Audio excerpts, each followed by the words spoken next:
Als nächstes werden wir eine kurze Rede über das Leben des Bauerns hören. Ich bitte Jasim auf die Bühne.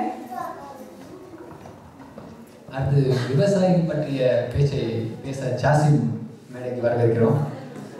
அவர் வேஷ்டி கட்ட நம்ம தூக்கணும் நினைக்கிறார்.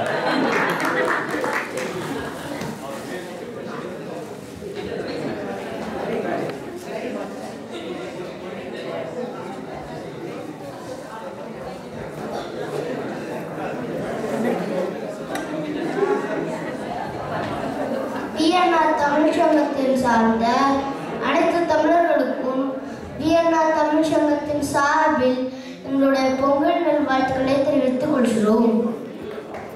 நமது உழவர் திருநாளான பொங்கல் திருநாளை நம் இந்திய நாட்டில் மட்டுமின்றி உலகத்தில் தமிழர்கள் வாழும் அனைத்து நாடுகளிலும் நாம் கொண்டாடி வருகிறோம்.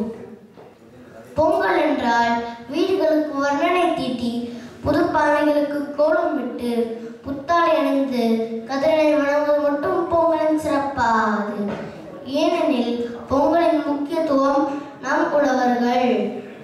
இறைவன் என்பவனால் முதலில் உழைப்பதற்கு தேர்ந்தெடுக்கப்பட்டவர்கள் உழவர்களே. அது மட்டுமின்றி நம் அனைவரின் பசியை போக்க நல்ல உணவுப் பொருட்களை தருபவர்கள் உழவர்களே. மாதம் மாறி மனிதர் பார்த்து இதை விதைத்து பயிர் செய்து அதை பாதுகாத்து நம்மளுக்கு தரும் உழவர்களுக்கு நன்றி செலுத்தும் தினம் நம் பொங்கல். உழவர்கள் திருநாள் என்று அழைக்கப்படும் பொங்கல் திருநாள் உழவர்களுக்கான சிறப்பு திருநாளாகும். எனவே இத்திருநாளில் உழவர்களுக்கு நன்றி செலுத்துவோமாக. நன்றி, வணக்கம்.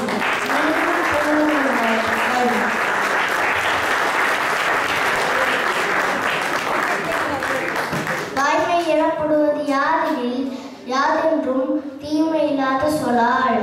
Wahrheit, was ist Wahrheit, fragst du, so zu reden, dass es far vom allem Bösen ist.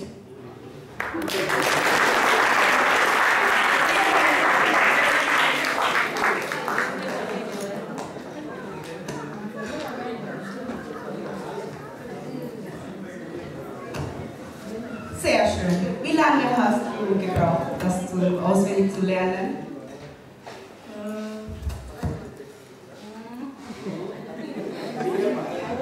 எவ்வளவு நாள் ஆச்சு உனக்கு மனப்பாடமா படிக்கிறதுக்கு? இது